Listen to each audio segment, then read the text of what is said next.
اور جس دن رجب کے مہینے میں مدینہ چھوڑ رہے تھے تو اس دن بھی کہہ رہے تھے مالک میں تیری رضا پہ راضی ہوں. اور حسین ابن علی رضی اللہ تعالیٰ عنہ نے ہمیں یہ معیار دیا ہے. جس دن شبیہ مصطفیٰ علی اکبر ان کے گھر میں پیدا ہوئے تھے حسین اس دن بھی بڑے راضی تھے. اور جب اللہ اکبر کہہ کے زخم کھا کے جناب علی اکبر گھوڑے سے زمین پر تشریف لائے تھے اور جوان بیٹے کو سہارا دے کر انہیں اٹھانا پڑے تھا, حسین اس دن بھی رب کی رضا پہ بڑے راضی تھے.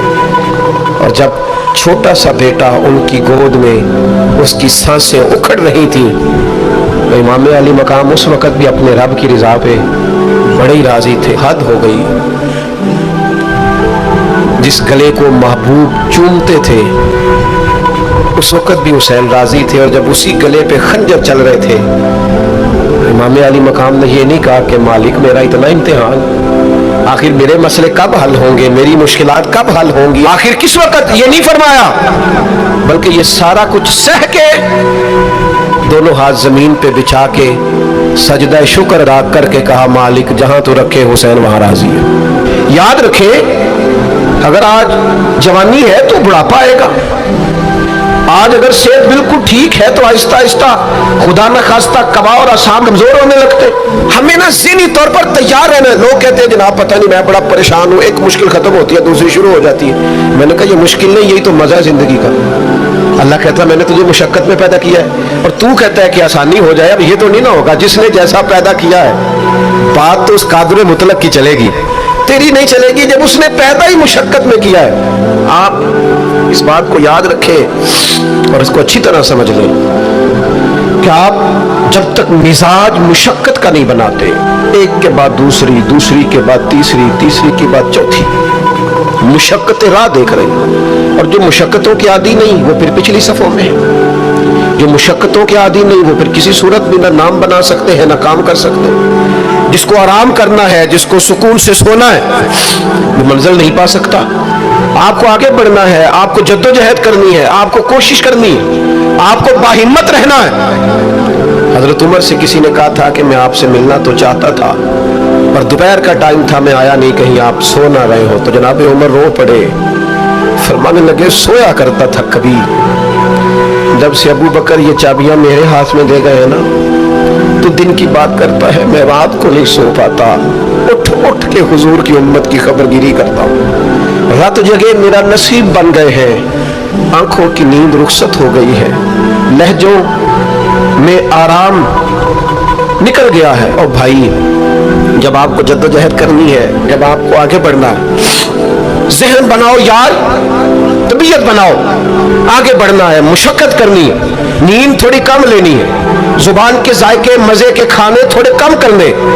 ہم نے اپنی مرضی سے وہ لیٹے ہیں, وہ آرام کر رہے ہیں, اس سے تھوڑا اٹھ کر سوچنا. امام علی مقام کا پیغام یہ ہے کہ تو بڑا تب بنے گا جب تیری زندگی محنت والی, کوشش والی, جدوجہد والی ہو. اور پھر اس کے بعد کیا کرنا ہے, ایک کوشش کرنی ہے. اس کے بعد اگلا کام یہ ہے کہ جہاں رب رکھے نا وہاں رہنا بھی ہے, اس کی رضا پہ. جب آپ مسلمان ہوتے ہیں نا, کلمہ پڑھتے تو ہم اعلان کرتے ہیں آج کے بعد فیصلے میرے نہیں چلیں گے, فیصلے اللہ کے چلیں گے. لیکن پریشانی پتہ کب ہوتی ہے, جب ہم فیصلہ اپنی مرضی کا مانگتے. او بھائی جب تو مالک کا غلام ہے, بندہ ہے, تو پھر دکھ کس چیز کا نام ہے. کسی درویش نے کہا تھا دکھ کس چیز کا نام ہے کہ اللہ کی مرضی اور ہے اور تیرا ارادہ اور ہے. تو کہتا ہے بات اس طرح بنے جس طرح میں چاہتا ہوں, رب کہتا ہے نہیں میں نے فیصلہ کر لیا ہے. پھر تو دکھی ہوتا ہے. سکھی والا کون ہوتا ہے, جو رب کر دے وہ کہے بالکل ٹھیک ہے, وہ کہے بالکل. اور قرآن مجید نے اسے بیان کیا رضی اللہ عنہم ورضوا عنہ. یہ کربلا کا دوسرا پہلو, ایک پہلو مشقت جدوجہد, ایک پہلو یہ کہ رضی اللہ عنہم ورضوا عنہ. اللہ کہتا ہے میرے بندوں کی شان یہ ہے کہ اللہ ان سے راضی ہے اور وہ اللہ سے راضی ہے. اللہ ان سے راضی ہے اور وہ بھی راضی ہے اللہ سے. اللہ نے جہاں رکھا ہے وہ اللہ سے. ایک پہلو یہ ہے کہ اللہ راضی ہو جائے, ایک پہلو یہ ہے کہ بندہ راضی ہو جائے. رب فرماتا ہے ذالک الفوز العظیم, وہ اللہ سے راضی, اللہ ان سے راضی, یہ بہت بڑی کامیابی ہے.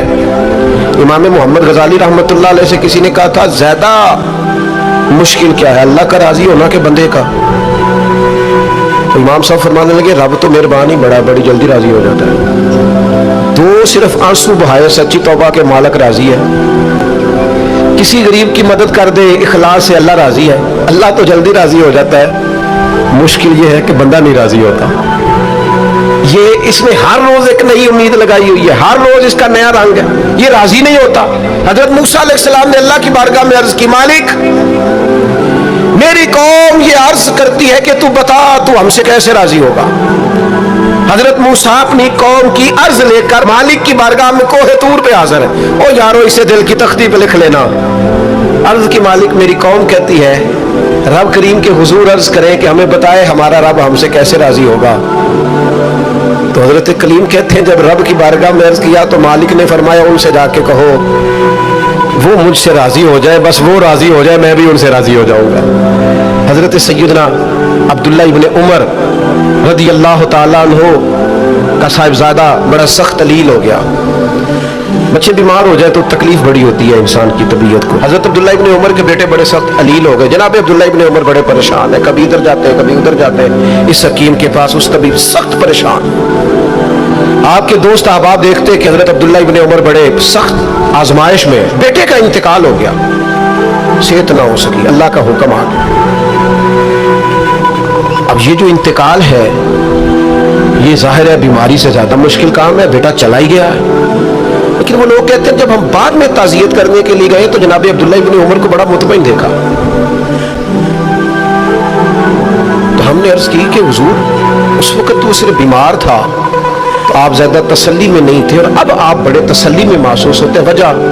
تو فرمانے لگے جب تک میری ذمہ داری تھا نا میں پریشان تھا، اب خدا کے کرم اور رحمت کی جگہ پہ چلا گیا، اللہ کا فیصلہ آ گیا ہے اور میں سمجھا ہوں کہ میرا رب اسے اپنی بارگاہ میں بلانا چاہتا ہے، لہذا میں پورے طور پر مطمئن. اب میں اللہ کی رضا پہ پوری طور پر راضی ہوں. میرے عزیز جب تک یہ رضا حاصل نہیں، کیا لطیف انداز ہے.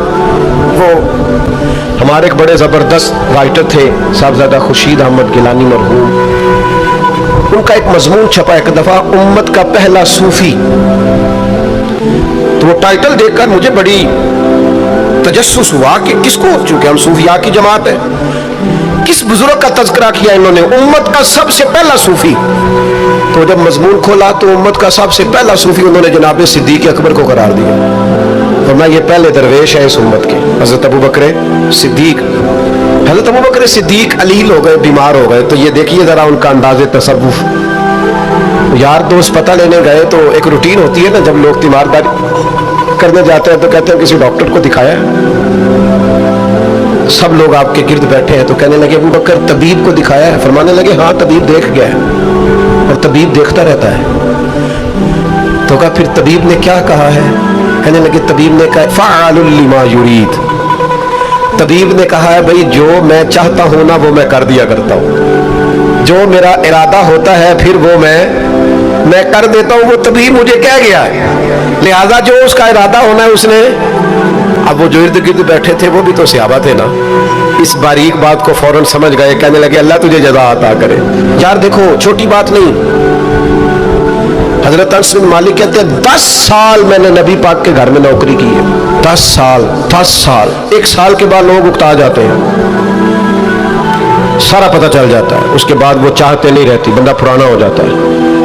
اکرام احترام الا ماشاءاللہ وہ نہیں رہتا. فرماتے ہیں 10 سال حضور کے گھر میں نوکری کی، پورے 10 سال. ایک دفعہ بھی رسول پاک نے اوف نہیں کہا. فرماتے ہیں ایسا نہیں کہ کبھی کوئی ایسی بات نہیں ہوئی جس سے حضور ناراض ہو. کئی دفعہ ایسے موقع آئے، حضور نے کسی کام سے بھیجا، میں جا کے بچوں کے ساتھ کھیلنے لگا، محبوب آئے میں ڈر گیا، لیکن حضور نے کچھ بھی نہیں کہا، مسکرا کے فرمایا تمہیں کام بھیجا تھا کر کے کیوں نہیں آئے. ایک تو یہ کہ مشقت کرنی ہے، دوسرا اللہ کی رضا پہ راضی رہنا، اور تیسری بات یہ سوچیں کبھی ذاتی قسم کی نہیں بنانی، سوچیں ملی قسم کی، قومی آفاقی سوچیں. جتنے دوست ہماری خانقاہ سے وابستہ ہیں، یہاں کسی آستانے سے وابستہ ہیں، کچھ ہمارے پاس مدرسے میں پڑھتے ہیں، کہیں بھی آپ پڑھتے ہیں، آپ کی سوچیں جب تک ملی اور قومی نہیں ہوتی، آپ بہت زیادہ بھی باصلاحیت ہیں تو آپ کوئی کردار نہیں ادا کر سکتے. آپ کو اللہ نے جو صلاحیت دی ہے وہ دین کے لیے خرچ کریں. کوئی بھی صلاحیت ہے آپ کی عزیز.